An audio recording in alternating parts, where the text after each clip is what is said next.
Dallas Texas के first Baptist church के मंच से यह है pathway to victory doctor Robert Jeffress के साथ। नमस्कार, मैं रॉबर्ट जेफरस हूं और पाथवे टू विक्ट्री में आपका फिर से स्वागत है। हमारी दुनिया पहले से कहीं ज्यादा तेजी से बदल रही है। सांस्कृतिक सिद्धांत बदल रहे हैं, नैतिक सीमाएं मिटाई जा रही हैं और इस सब की रफ्तार बहुत भारी लग सकती है। तो हम इतनी अनिश्चितताओं के बीच आत्मिक रूप से सतर्क कैसे बने रहें? आज मैं आपको दिखाऊंगा कि अपने आसपास की दुनिया में सही मार्गदर्शन पाने के लिए आवश्यक बुद्धि कैसे प्राप्त करें। मेरे संदेश का शीर्षक है जीवित रहने की दूसरी सलाह, परिस्थिति की समझ प्राप्त करें, आज के पाथवे टू विक्ट्री कार्यक्रम में।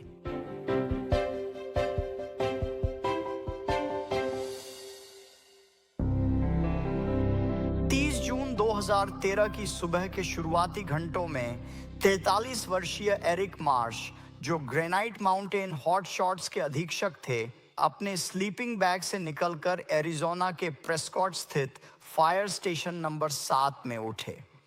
उसने कॉफी का एक पॉट बनाया जिसे उसने बिना दूध और चीनी के पिया। वह अक्सर कहता था, फायर लाइन पर न तो दूध है और न ही चीनी, तो फिर किसी और तरह की आदत क्यों डालूं। अपना गर्म मग हाथ में लिए मार्श तैयार कक्ष में गया, जहां उसकी करीबी वन अग्निशामकों की टीम हर सुबह इकट्ठा होती थी।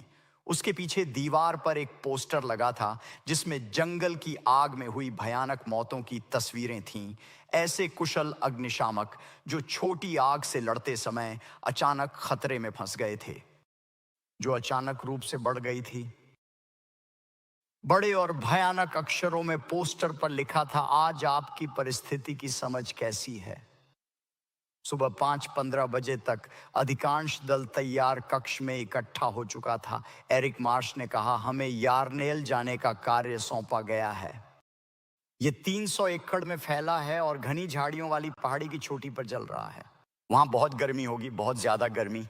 5:40 तक मार्श और उनके 19 अग्निरक्षकों के दल ने, जिन्हें वे अपने बच्चे कहते थे, अपने 2 दमकल ट्रकों को भरा और प्रेस्कॉट से लगभग 1 घंटे दक्षिण में स्थित यार्नेल के छोटे से शहर की ओर चल दिए। आग की रेखा पर पहुंचते ही मार्श ने अपनी टीम को काम पर लगा दिया, जबकि वे खुद आग का मुआयना करने लगे। मौसम में बदलाव को देखते हुए उन्होंने अपने एक अग्निरक्षकों को वापस पहाड़ के नीचे भेज दिया ताकि आग के मुड़ने की स्थिति में वह निगरानी रख सके। और ऐसा ही हुआ। उनके आदमी जो फायर ब्रेक बना रहे थे, वह अचानक खतरे में पड़ गया, इसलिए उन्हें पीछे हटना पड़ा। रेडियो पर आवाज आई जिसमें पूछा गया कि क्या ग्रेनाइट माउंटेन हॉट शॉट्स ठीक हैं। वे ठीक थे। वे ब्लैक तक पहुंच गए थे, जो राख का एक ऐसा हिस्सा था जिसे आग ने पिछले दिन छोड़ दिया था। झाड़ियां पहले ही जल चुकी थीं, जिससे आग को ईंधन नहीं मिल पा रहा था और यह उनके लिए सबसे सुरक्षित जगह बन गई थी। फिर आग ने दोबारा रुख बदला और यार्नेल की ओर ढलान से नीचे तेजी से बढ़ी, जिससे घरों और खेतों को खतरा पैदा हो गया। एरिक मार्श ने कुछ घरों को बचाने की उम्मीद में एड ब्लैक की सुरक्षा छोड़ने का फैसला किया। उन्होंने कल्पना भी नहीं की होगी कि शहर की ओर जाकर वे अपने दल को लगातार बिगड़ती परिस्थितियों की ओर ले जा रहे थे, जिनमें से हर एक पिछली से ज्यादा भयानक थी, एक रिपोर्टर ने बाद में लिखा। जैसे ही अग्निरक्षक पहाड़ से नीचे उतरे, भड़कती हुई जंगल की आग एक पहाड़ी की ओट में छिप गई। मार्श को एक फैसला लेना था, अपनी दाईं ओर मुड़कर 2000 फीट नीचे रेगिस्तानी जमीन की सुरक्षा की ओर बढ़े या घरों को बचाने की उम्मीद में यार्नेल की ओर बढ़ते रहे। उन्होंने यार्नेल की ओर बढ़ना जारी रखने का फैसला किया। घनी झाड़ियों के बीच से 500 फीट और नीचे उतरते हुए मार्श और उनकी टीम ने खुद को एक ऐसी घाटी में पाया जो 3 तरफ से ग्रेनाइट की चट्टानों से घिरी हुई थी। ये एक बेहद खतरनाक जगह थी, क्योंकि यहां से बचने का कोई रास्ता नहीं था। तभी सबसे बुरा हुआ। उन्होंने उन लहरों की गर्जना सुनी जो पहाड़ी की ओट में छिपी हुई थीं। धुएं के बीच से मार्श ने देखा कि आग पहाड़ी पर उनकी ओर तेजी से बढ़ रही है। वे फंस गए थे। एरिक मार्श और उनके साथ 18 अग्निरक्षकों की उस घाटी में मौत हो गई। एक ही घटना में मारे गए जंगली आग बुझाने वाले अग्निरक्षकों की यह सबसे बड़ी संख्या थी। उनके शव फायर शेल्टर के नीचे मिले। एल्यूमिनियम के छोटे तंबू जो सुरक्षा के लिए थे, अग्निरक्षकों को अत्यधिक गर्मी से बचाने के लिए, लेकिन सीधी लहरों से नहीं। आग इतनी तेजी और इतनी भयंकर तीव्रता से उन पर फैली कि घाटी की विशाल ग्रेनाइट चट्टानें अंडों के छिलकों की तरह बुरी तरह फट गईं और टूट गईं। आग लगने के बाद मार्टी कोल, जो एरिक मार्श के दोस्त और ड्यूटी पर तैनात सुरक्षा अधिकारी थे, ग्रेनाइट माउंटेन हॉटशॉट्स के जले हुए शवों के बीच खड़े थे। वे यहां क्या कर रहे थे, उन्होंने सोचा। एरिक एक बेहतरीन वाइल्डलैंड फायर फाइटर थे। वे अपने आदमियों को ऐसी स्थिति में नहीं ला सकते थे, लेकिन उन्होंने ऐसा किया। आप और मैं शायद कभी पूरे 300 एकड़ के बड़े इलाके में फैली वाइल्डलैंड ब्रश फायर की उस अत्यंत भीषण और खतरनाक आग का सामना नहीं करेंगे जो हमारी ओर तेजी से बढ़ रही हो, जैसा एरिक मार्श और उनके आदमियों ने किया था उस दिन। लेकिन फिर भी ऐसा लगता है कि आप और मैं हर ओर से उन भयंकर आग की लहरों से घिरे हुए हैं जो हमारी ओर तेजी से बढ़ रही हैं और हमें पूरी तरह नष्ट करने की धमकी दे रही हैं। एक ओर से संस्कृति की आग की लहरें हमारी ओर तेजी से बढ़ रही हैं, जो हमारे विश्वास में प्रिय और मूल्यवान हर बात को निगल जाने की धमकी दे रही है। दूसरी ओर से हमारे जीवन में शैतान की परीक्षाओं और प्रलोभनों की आग धधक रही है। बाइबल कहती है कि हमारा एक विरोधी है, अर्थात शैतान, जो गरजते हुए सिंह की नाई इस खोज में घूमता रहता है कि किसे फाड़ खाए। और फिर एक अन्य दिशा में हम अपने परिवार में, अपने काम में, उस दुनिया में जिसमें हम रहते हैं, चुनौतीपूर्ण परिस्थितियों का सामना करते हैं। और अगर इतना ही काफी नहीं था तो दूसरी दिशा से हमारे अपने पापी स्वभाव के हमले आते हैं, जो हमारे खिलाफ युद्ध छेड़ते हैं और हमें परमेश्वर से दूर ले जाना चाहते हैं। हम कई मायनों में ऐसी स्थिति में हैं जहां बचने का कोई रास्ता नजर नहीं आता। हम ऐसे कठिन संकटों से आखिर कैसे बच सकते हैं? साहसी नामक हमारी इस प्रेरणादायक श्रृंखला में हम 10 ऐसे जीवन रक्षक सिद्धांतों पर विचार कर रहे हैं जो हमें केवल जीवित रहने ही नहीं, बल्कि आज के इस विरोधी और खतरनाक वातावरण में दृढ़ता से आगे बढ़ने में भी सहायता करेंगे। और पिछली बार हमने उन बचाव के उपाय में से पहले को देखना शुरू किया था। याद है वह क्या है? घबराएं मत। हर फर्स्ट रिस्पॉन्डर जानता है कि अगर आप किसी खतरनाक स्थिति में हैं तो आप घबरा नहीं सकते। आपको अपनी भावनाओं पर नियंत्रण पाना होगा, जैसा कि परमेश्वर ने यहोशू अध्याय 1 में यहोशू से कहा था, मजबूत और साहसी बनो। दूसरा टिप वह है जिसे हम आज देखने जा रहे हैं खतरनाक स्थितियों में जीवित रहने और फलने फूलने के लिए, और वह है स्थितिजन्य जागरूकता प्राप्त करना। वह प्रश्न जो हर दिन तैयारियों वाले उस कमरे में एरिक मार्श के कंधों पर मानो मंडराता रहता था, एक अत्यंत भयानक और बेचैन कर देने वाला प्रश्न था। आपकी परिस्थितिजन्य जागरूकता कैसी है? और यह सवाल केवल आपातकालीन सेवाओं में काम करने वालों के लिए ही नहीं है। यह एक ऐसा सवाल है जो हम सभी को पूछना चाहिए। आप उन कठिन परिस्थितियों के प्रति कितने जागरूक हैं जिनमें आप खुद को पाते हैं? आप इस बात के प्रति कितने जागरूक हैं कि आपके आसपास वास्तव में क्या हो रहा है? आप कहेंगे, पास्टर साहब, ये एक बेवकूफ़ी भरा सवाल है। मुझे पता है कि मेरे आसपास क्या हो रहा है। क्या सच में? क्या आप वास्तव में उस स्थिति को समझते हैं जिसमें आप हैं? आप जानते हैं, परिस्थितिजन्य जागरूकता का सबसे बड़ा दुश्मन है इनकार, और हम सभी किसी न किसी रूप में इसमें शामिल होते हैं। जब हम उस वास्तविक स्थिति की जगह जो सच में हो रही है वह मानने लगते हैं जो हम चाहते हैं कि हो रहा होता, तब समस्या शुरू होती है। कुछ साल पहले मैंने इसका एक अच्छा उदाहरण देखा। मुझे तुरंत न्यूज़ स्टूडियो में आने का फ़ोन आया ताकि मैं एक ताज़ा खबर पर टिप्पणी कर सकूं। शायद आपको याद हो, लास वेगास, नेवादा में एक बंदूकधारी ने होटल के कमरे से नीचे मौजूद संगीत कार्यक्रम के दर्शकों पर अंधाधुंध गोलियां चलानी शुरू कर दी। और यह दिलचस्प था कि जो लोग उस कॉन्सर्ट में मौजूद थे उन्होंने गोलियों की आवाज़ तो सुनी, लेकिन उन्होंने मान लिया कि यह पटाखों के फूटने की आवाज़ है। हालांकि आसमान में पटाखों का कोई संकेत नहीं था और उनके आसपास लोग गोली लगने से गिर रहे थे, फिर भी उन्होंने वास्तविक स्थिति की जगह वही मान लिया जो वे चाहते थे कि हो रहा हो। और वैसे उनसे आलोचना करने से पहले यह समझ लीजिए कि हम सभी में यह प्रवृत्ति होती है कि जो वास्तव में हो रहा है उसका इनकार करें। उदाहरण के लिए, हम युवाओं के बीच ऑनलाइन उत्पीड़न और साइबर बुलिंग के बढ़ने के बारे में पढ़ते हैं और हम कहते हैं, अरे ये कोई बड़ी बात नहीं है, यह युवाओं का सामान्य व्यवहार है। या हम देखते हैं कि मसीहियों के रूप में हमारे पहले संशोधन के अधिकारों को खतरा है। हम इससे इनकार करते हैं कि ऐसा हो रहा है। हम कहते हैं यही आज की संस्कृति है, या हम पास्टरों और धार्मिक अगुओं को यह कहते सुनते हैं, स्वर्ग पहुंचने के लिए केवल यीशु मसीह में विश्वास ही मार्ग नहीं है। हम यह सुनते हैं लेकिन सोच लेते हैं शायद वे दूसरों पर दया करना चाहते हैं। लेकिन यदि हमें इस संस्कृति और इस परिस्थिति में जीवित रहना है जिसमें हम आज जी रहे हैं, तो हमें बातों को वैसा ही देखना होगा जैसी वे वास्तव में हैं। हमें स्थितिजन्य जागरूकता रखनी होगी और इसके लिए हमें ज्ञान की आवश्यकता है। आज के समय में बुद्धि और समझदारी मानो बहुत कम हो गई है ना? इससे पहले हमने कभी ऐसी संस्कृति में जीवन नहीं बिताया जहां बुद्धिमत्ता की इतनी कमी दिखाई देती हो। मेरा मतलब है आज हम यह तक तय नहीं कर पा रहे कि पुरुष कौन है और स्त्री कौन है और कौन किस श्रेणी में आता है। यह लैंगिक पहचान की तरलता हर जगह दिखाई दे रही है, लेकिन ऐसा लगता है कि केवल लिंग ही नहीं बल्कि जातीय पहचान भी अब बदलती हुई मानी जा रही है। बहुत से लोग अब स्वयं को ट्रांसरेशियल के रूप में पहचान रहे हैं, यानी कुछ श्वेत लोग स्वयं को अफ्रीकन अमेरिकन बताना चाहते हैं और कुछ प्रशांत द्वीपों के लोग स्वयं को मूल अमेरिकी कहलाना चाहते हैं। सिर्फ लिंग और जाति ही परिवर्तनशील नहीं है, पर क्या आप जानते हैं कि उम्र भी अब परिवर्तनशील होती जा रही है?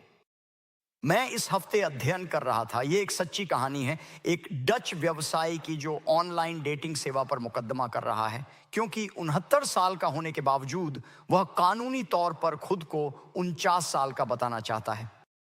उसने कहा मुझे वास्तव में ऐसा ही लगता है, तो उसके लिए उम्र परिवर्तनशील है। और अगर इतना ही काफी नहीं था तो क्या आप जानते हैं कि इंसान होना भी अब परिवर्तनशील है। कुछ लोग ऐसे हैं जो खुद को इंसान नहीं मानना चाहते बल्कि वे खुद को अतिरिक्त कहना चाहते हैं। मेरा मतलब जैसे कोई ईटी हो या कुछ और। जब भी मैं ऐसी मूर्खतापूर्ण बातें सुनता हूं तो मुझे यशायाह की पुस्तक 5:20 की भविष्यवाणी याद आती है। परमेश्वर ने कहा, हाय उन पर जो बुराई को भलाई और भलाई को बुराई कहते हैं, जो अंधकार को प्रकाश के बदले ठहराते हैं और अंधेरे की जगह उजाला, जो मीठे की जगह कड़वा और कड़वे की जगह मीठा रखते हैं। जानते हैं आज हमारी संस्कृति में ऐसा पागलपन क्यों है? क्योंकि लोगों ने सच्चे परमेश्वर के ज्ञान को नकार दिया है। बाइबल रोमियो 1 में कहती है, अगर आप सच्चे परमेश्वर को नकारेंगे तो वह आपको अंधेरे में छोड़ देगा। आपकी सोच भ्रमित हो जाती है। यही वह संस्कृति है जिसमें हम जी रहे हैं। तो हम स्थितिजन्य जागरूकता कैसे प्राप्त करें और जानें कि हमारे चारों ओर वास्तव में क्या हो रहा है? इसकी शुरुआत यह जानने से होती है कि अभी समय क्या है। आप कहेंगे, पास्टर जी ये तो दोपहर के भोजन का समय है। मैं उस बारे में बात नहीं कर रहा हूं। 2 तीमुथियुस अध्याय 3 पद 1 निकालिए। पौलुस ने अपने शिष्य तीमुथियुस को दुनिया में आने वाले नैतिक और आध्यात्मिक पतन के बारे में चेतावनी दी थी, और यह एक अंतर्दृष्टि हम सभी के लिए एक चमकती हुई चेतावनी संकेत की तरह है। 2 तीमुथियुस 3 पद 1 को देखिए। लेकिन यह जान लो कि अंतिम दिनों में बहुत कठिन समय आएंगे। अब मैं चाहता हूं कि आप इस महत्वपूर्ण पद में 2 वाक्यांशों पर ध्यान दें जो परिस्थितिजन्य जागरूकता प्राप्त करने के लिए अत्यंत महत्वपूर्ण है, यह समझने के लिए कि हम किस समय में जीवन जी रहे हैं। सबसे पहले यह वाक्यांश अंतिम दिन, अंतिम दिनों में। अब आप शायद मन ही मन सोच रहे होंगे, लोग तो मसीह के समय से ही कहते आ रहे हैं कि ये अंतिम दिन है। पास्टर, क्या आप कह रहे हैं कि हम वास्तव में अंतिम दिनों में जी रहे हैं? बिल्कुल निश्चित रूप से। और सोचिए, क्या आज हम मसीह के आगमन के 2000 वर्ष और अधिक निकट हैं जितने हम उस समय थे। हर बीतता हुआ सेकंड हमें मानव इतिहास की सबसे महान और अद्भुत घटना के और करीब ले जाता है। तो हम निस्संदेह आखिरी दिनों में ही जी रहे हैं। यह मसीह के पहले और दूसरे आगमन के बीच की समयावधि है। यहां ध्यान देने योग्य दूसरा वाक्यांश शब्द कठिन है। वह कहता है, यह जान रख कि अंतिम दिनों में कठिन समय आएगा। उस कठिन शब्द का शाब्दिक अर्थ है बिना किसी अंकुश के, बिना किसी नैतिक अंकुश के। पौलुस जो कह रहा है वह यह है कि प्रभु के लौटने से पहले इन अंतिम दिनों में यह बिना किसी संदेह के स्पष्ट रूप से दिखाई देगा। कोई नैतिक बंधन नहीं। क्या यह हमारे वर्तमान युग का शानदार वर्णन नहीं है जिसमें हम अभी जी रहे हैं? हमें स्थिति की पूरी जानकारी प्राप्त करनी होगी। एक इतिहास अध्याय 12 पद 32 की ओर चलिए, जहां हमें परिस्थितिजन्य जागरूकता का एक आदर्श उदाहरण मिलता है। पहला इतिहास 12 पद 32। जैसे ही आप पलटते हैं, मैं देख रहा हूं कि इतिहास की पहली किताब पर जाते समय आपकी बाइबल से धूल उड़ रही है। मैंने ये लाइन चुराई है, पर यह बहुत अच्छी है। पहला इतिहास 12 अध्याय पद 32। अब इस महत्वपूर्ण पद को ध्यान से देखिए। इस साकार के वंश में से ऐसे पुरुष थे जो समय को समझते थे और जानते थे कि इज़राइल को क्या करना चाहिए। उनके प्रधान 200 थे और उनके सब भाई उनके आदेश के अधीन थे। आप देखिए, इस साकार के पुत्र अपनी संस्कृति के भी गहरे और सतर्क पर्यवेक्षक थे। और बाइबल कहती है कि उन्होंने इज़राइल राष्ट्र में बढ़ती हुई अशांति को महसूस कर लिया था और उन्होंने स्पष्ट रूप से समझ लिया था कि यह दाऊद के राज्य के विस्तार का उचित समय है। उन्होंने पहचाना कि इज़राइल में ऐसी अशांति थी कि यही समय था दाऊद को पूरे इज़राइल का राजा नियुक्त करने का, और वे दाऊद की उसी कार्य में सहायता करने में अत्यंत महत्वपूर्ण सिद्ध हुए। वे केवल भूमि को ही नहीं समझते थे, बल्कि संस्कृति को भी समझते थे। वे अपने समय को पहचानते थे और बाइबल कहती है कि वे जानते थे कि उन्हें क्या करना चाहिए। और परमेश्वर कहता है कि यदि हमें इस संसार में उसके लिए प्रभावी बनना है तो हमें इस साकार के पुत्रों के समान होना होगा। हमें अपने समय को समझना होगा ताकि हम जान सकें कि हमें क्या करना चाहिए। बुद्धिमत्ता, और आज मैं आपको इसकी 2 परिभाषाएं दूंगा। पहली परिभाषा है, बुद्धि वह क्षमता है जिसके द्वारा हम जीवन को परमेश्वर के दृष्टिकोण से देख पाते हैं। बुद्धि का अर्थ है अपने जीवन और इस संसार को परमेश्वर की दृष्टि से देखना। ऐसी बुद्धि कैसे प्राप्त की जाए? सबसे पहले इसकी शुरुआत सही दृष्टिकोण रखने से होती है। सुलेमान, जो अब तक का सबसे बुद्धिमान मनुष्य माना जाता है, उसने नीति वचन 9 पद 10 में लिखा, यहोवा का भय मानना बुद्धि का आरंभ है और पवित्र जन का ज्ञान ही असली समझ है। दूसरा, सक्रिय रूप से बुद्धि की खोज करें। यदि आपको परिस्थितिजन्य जागरूकता के लिए आवश्यक बुद्धि प्राप्त करनी है तो आपको सक्रिय रूप से बुद्धि की खोज करनी होगी। नीति वचन 2 पद 4-5 में सुलेमान ने लिखा, यदि तू बुद्धि को चांदी की नाई ढूंढे और गुप्त धन के समान उसकी खोज करे, जैसे छिपे हुए खजाने के लिए खोज करते हैं, वैसे ही तुम यहोवा का भय समझोगे और परमेश्वर का ज्ञान प्राप्त करोगे। आप कह सकते हैं, पास्टर, वास्तव में बुद्धि की खोज कैसे की जाए? सबसे पहले आपको उसे ढूंढना शुरू करना होगा। बुद्धि की तलाश कीजिए। बुद्धि खोजने के लिए बहुत सारी जगहें हैं। नीति वचन की पुस्तक में आपके पास न केवल बुद्धिमान लोगों के उदाहरण हैं कि वे क्या करते हैं, बल्कि सुलेमान मूर्ख के कार्यों के बारे में भी बताते हैं। नीति वचन की पुस्तक में यही सबसे बड़ा अंतर है, बुद्धिमान और मूर्ख। परमेश्वर का वचन बुद्धि का भंडार है। दूसरा, उन लोगों की सुने जो बुद्धिमान हैं। यदि आप बुद्धिमान बनना चाहते हैं तो सुनिए, अपने आप को बुद्धिमान लोगों की संगति में रखिए। सुलेमान ने कहा, हे पुत्र, अपने पिता की शिक्षा को सुन और अपनी माता की सीख को न त्याग। यदि हम बुद्धिमान बनना चाहते हैं तो हमें बुद्धिमान लोगों की बात सुननी होगी। आप जानते हैं, मैं भजन संहिता 1 के बारे में सोचता हूं। मुझे लगता है कि किंग जेम्स संस्करण में लिखा है, वे कितने धन्य हैं, कितने सुखी हैं जो अधर्मियों की सलाह पर नहीं चलते। मुझे लिविंग बाइबल का अनुवाद करने का तरीका ज्यादा पसंद है। उन लोगों का आनंद जो दुष्टों की सलाह नहीं मानते, जो पापियों के साथ नहीं रहते और परमेश्वर की बातों का मजाक नहीं उड़ाते। आप जानते हैं, मुझे तो वैसे ही सकारात्मक रहना कठिन लगता है। ऐसे लोगों के बीच रहना तो और भी मुश्किल है। जब आप किसी मजाक करने वाले के पास होते हैं जो पवित्र चीजों को हल्के में लेता है, ऐसे व्यक्ति से जितना दूर भाग सकते हो भागो। भजन संहिता 1 यही कहता है, यदि तुम बुद्धिमान और सफल होना चाहते हो तो मजाक करने वालों की संगति में मत रहो। स्वयं को भक्तों से घेर लें। तीसरी बात, बुद्धि के लिए बुद्धि मांगें। याकूब 1 पद 5 कहता है, यदि तुम में से एक को बुद्धि की कमी है तो वह परमेश्वर से मांगे जो सबको उदारता से देता है और उसे दी जाएगी। परिस्थितिजन्य जागरूकता प्राप्त करने के लिए आपको बुद्धि की खोज करनी होगी। इसका अर्थ है बुद्धि को ढूंढना, बुद्धिमानों की बातों को सुनना और बुद्धि के लिए प्रार्थना करना। तीसरा, कदम उठाना। कदम उठाएं। यदि आप अपनी परिस्थितियों के प्रति पूरी तरह जागरूक होना चाहते हैं तो बुद्धि मिल जाने पर आपको कदम उठाना ही होगा। याद रखें, मैंने कहा था कि बुद्धि की 2 परिभाषाएं हैं। एक है जीवन को परमेश्वर के दृष्टिकोण से देखना, लेकिन बुद्धि की दूसरी परिभाषा यह है परमेश्वर की योजना के अनुसार अपना जीवन जीने का हुनर। क्या आप जानते हैं कि पुराने नियम में बुद्धि के लिए इस्तेमाल होने वाला शब्द चौकमाहा का अर्थ भी यही है?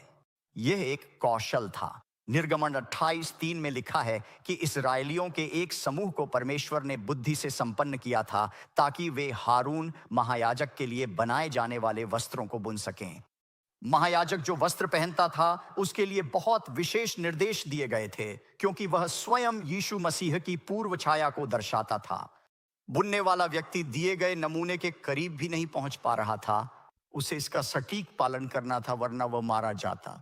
इसलिए उन्हें परमेश्वर के नमूने का सटीक पालन करने के लिए बुद्धि की शक्ति दी गई थी। और वास्तव में बुद्धि यही है। यह आपके विवाह, आपके धन, आपकी मित्रता, आपके जीवन के हर क्षेत्र के लिए परमेश्वर की योजना को जानने और उसका पालन करने की क्षमता है। इसका मतलब है कि बुद्धि ऐसी चीज नहीं है जिसे हम सिर्फ इकट्ठा करते हैं, यह कुछ ऐसा है जिस पर हम अमल करते हैं। दानियेल 11:32 कहता है, जो लोग अपने परमेश्वर को जानते हैं वे सामर्थ्य दिखाएंगे और कार्य करेंगे। अगर हमें इस दुनिया में समझदारी से जीना है तो हमें परिस्थितिजन्य जागरूकता होनी चाहिए, और यह बुद्धिमत्ता के उपहार से आती है। तो हम हर दिन अपने साथ और अपने आसपास की दुनिया में क्या हो रहा है इसकी परिस्थितिजन्य जागरूकता कैसे बनाए रखें। हमारे आसपास क्या हो रहा है इसकी स्थितिजन्य जागरूकता। पौलुस हमें पहला थिस्सलुनीकियों अध्याय 5 में एक बहुत ही सरल सिद्धांत देता है। पहला थिस्सलुनीकियों के 5वें अध्याय की 6 आयत में लिखा है, इसलिए हम बाकी अन्य लोगों की तरह न सोएं, बल्कि जागते रहें और सचेत रहें। इस सरल आयत में हमें इस चुनौतीपूर्ण दुनिया में परिस्थितियों के प्रति जागरूकता बनाए रखने के बारे में 3 छोटे आदेश मिलते हैं। सबसे पहले वह कहता है, जागते रहो। जागते रहो अर्थात हमें सोना नहीं चाहिए। वह यह नहीं कह रहा कि कभी बिस्तर पर मत जाना। उसका मतलब है कि जीवन को बिना समझे जैसे नींद में चलते हुए मत जीना। अपने जीवन को जागते हुए सचेत रहकर जियो।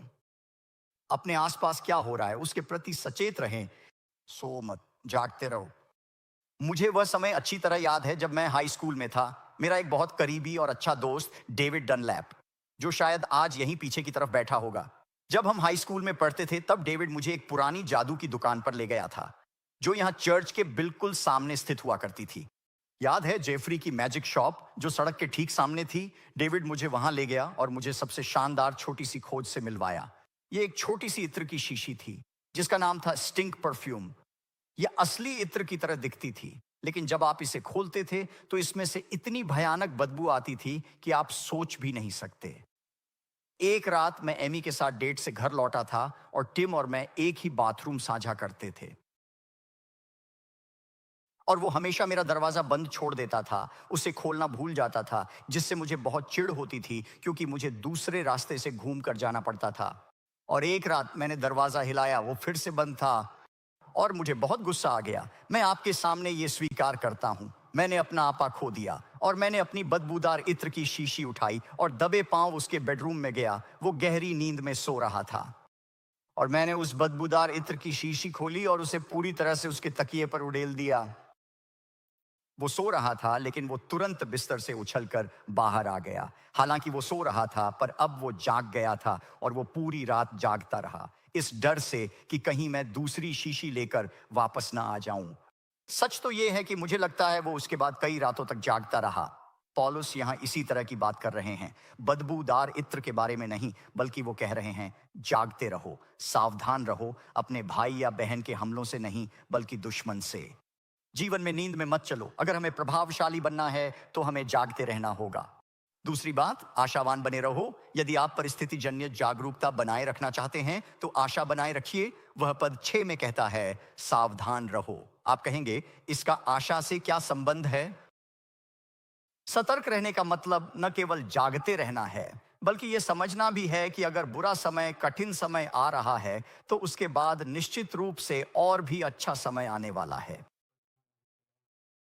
आप जानते हैं लूका अध्याय 21 पद 28 में यीशु ने उन सभी घटनाओं का वर्णन किया है जो क्लेश के समय में घटेंगी और यीशु मसीह की वापसी तक पहुंचाएंगी। लूका 21 पद 28 में उन्होंने क्या कहा? उन्होंने कहा, जब तुम इन भयानक बातों को घटित होते देखो तो घबरा मत जाना, अपने लिए शोक मनाओ नहीं, अपना सिर रेत में दबा लो नहीं। उन्होंने कहा, जब तुम इन चीजों को होते हुए देखो तो सीधे खड़े हो जाओ, अपने सिर उठाओ क्योंकि तुम्हारा उद्धार निकट है। जब हम सचेत होते हैं कि असल में क्या हो रहा है तो हम उत्साहित हो सकते हैं, क्योंकि हम जानते हैं कि मसीह का आगमन बस होने ही वाला है।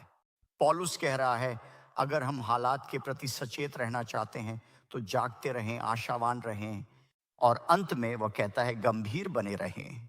पद 6 में लिखा है, सावधान और संयमित आत्मा वाले बनो।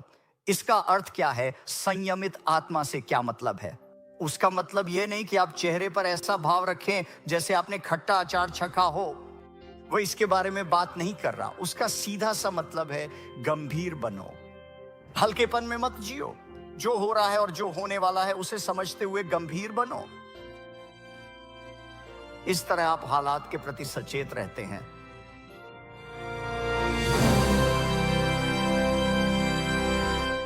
खतरों के प्रति जागरूकता आधी लड़ाई है।